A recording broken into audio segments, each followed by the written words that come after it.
Tayong cinnamon roll. Ito na yung aking doon nakaready na. May brown sugar, cinnamon powder.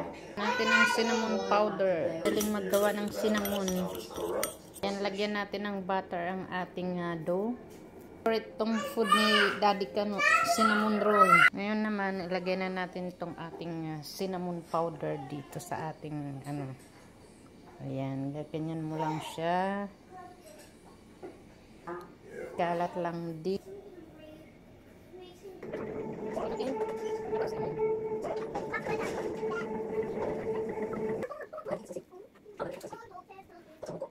Kakat natin.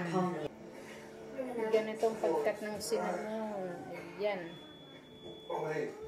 Ayan mo.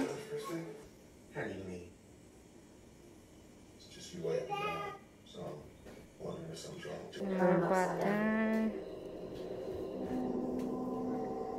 Ready to bake. More powdered sugar. Melted butter. Milk. And then mix. Vanilla. Butter. Na yung cinnamon roll. Ilagay na natin yung ating toppings.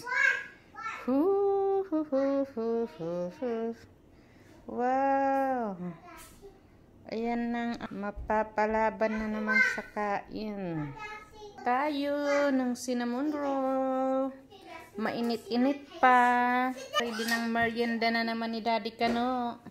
Tayo sa cinnamon. Oh, thank you. Here it comes.